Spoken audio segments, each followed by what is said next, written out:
देखने वाली आंखों और सुनने वाले कानों को द रिटर्न ऑफ खान में स्वागत है। आज हम आपके लिए एक और फिल्म का विस्तृत विश्लेषण लेकर आए हैं।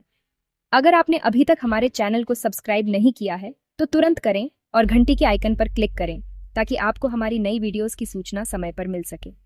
कृपया अपनी महत्वपूर्ण राय आज की वीडियो पर कमेंट बॉक्स में जरूर दें ताकि हम अपने कंटेंट को और भी बेहतर बना सकें।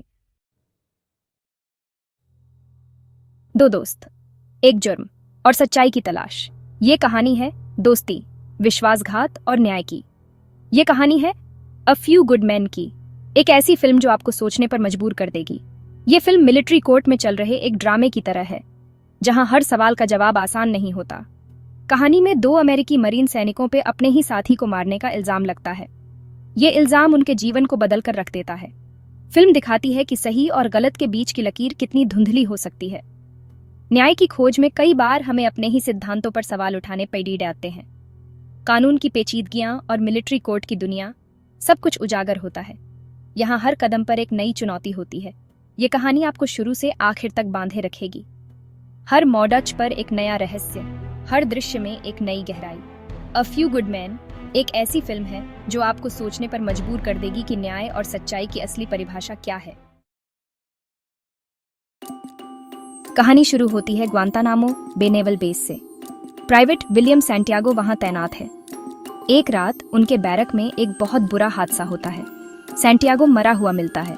दो मरीन सैनिक, हेरोल्ड डावसन और लॉर्डन डाउनी, पर सैंटियागो को मारने का इल्जाम लगता है। कहा जाता है कि उन्होंने सैंटियागो को इतना मारा कि उसकी मौत हो गई। क्या ये सच है या कोई साजिश? डावसन और डाउनी को लेफ्टिनेंट डैनियल कैफी नाम का एक जवान वकील बचाने की कोशिश कर रहा है। कैफी एक होनहार लेकिन अनुभवहीन वकील है जो अपने करियर की शुरुआत में है। उसे इस केस में एक बीएडी चुनौती का सामना करना पीडीडीएच रहा है। कैफी को पहले तो इस केस में ज्यादा रुचि नहीं थी। उसे लगा कि यह एक साधारण मामला है जिसे वह आसानी से निपटा सकता है। लेकिन जैसे जैसे वह केस की गहराई में जाता है उसे एहसास होता है कि यह मामला बहुत जटिल है।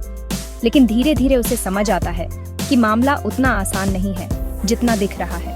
केस के दस्तावेजों को पढ़ते हुए और गवाहों से बात करते हुए कैफी को कई नई जानकारियां मिलती हैं जो केस को और भी पेचीदा बना देती है। कैफी के साथ उनकी टीम में लेफ्टिनेंट जोआन गैलोवे भी है जो बहुत मेहनती वकील है। गैलोवे का अनुभव और उनकी मेहनत कैफी के लिए बहुत मददगार साबित होती है। वह केस की हर बारीकी पर ध्यान देती है और कैफी को सही दिशा में मार्गदर्शन करती है।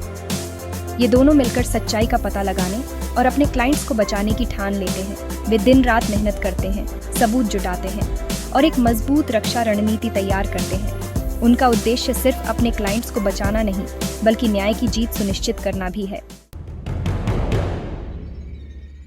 जैसे जैसे कैफी और गैलोवे केस की तहकीकात करते हैं उन्हें पता चलता है कि सैंटियागो की मौत एक कोड रेड की वजह से हुई। कोड रेड एक सीक्रेट और खतरनाक मिलिट्री प्रथा है। इसमें जो सैनिक नियम नहीं मानते उन्हें सबक सिखाने के लिए मारा पीटा जाता है। क्या डावसन और डाउनी को उनके सीनियर अफसरों ने कोड रेड करने का ऑर्डर दिया था? और अगर ऐसा है तो इस ऑर्डर के पीछे असली गुनहगार कौन है?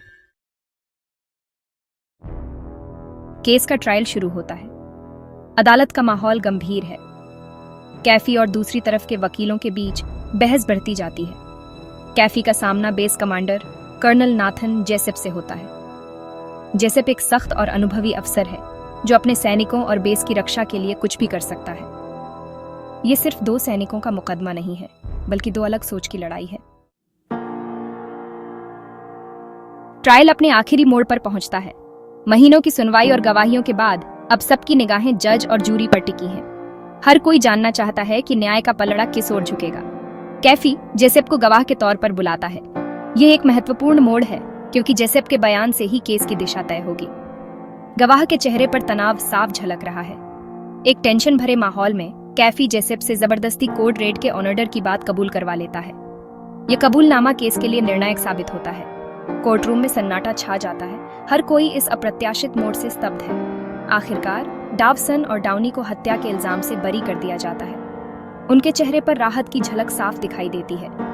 जज का फैसला सुनते ही कोर्टरूम में एक हलचल मच जाती है, लेकिन उन्हें गलत बर्ताव के लिए दोषी ठहराया जाता है और उन्हें बेइज्जती से निकाल दिया जाता है। ये फैसला उनके लिए एक मिश्रित भावनाओं का पल है, एक तरफ राहत तो दूसरी तरफ निराशा। फिल्म खत्म होती है एक सवाल के साथ, क्या मिलिट्री कोर्ट में सच्चाई के लिए कोई जगह है? यह सवाल दर्शकों को सोचने पर मजबूर कर देता है और फिल्म का प्रभाव लंबे समय तक बना रहता है। अगर आपने अभी तक हमारे चैनल को सब्सक्राइब नहीं किया है तो कृपया अभी करें और घंटी के आइकन पर क्लिक करें ताकि आपको हमारे नए वीडियो की समय पर सूचनाएं मिल सकें।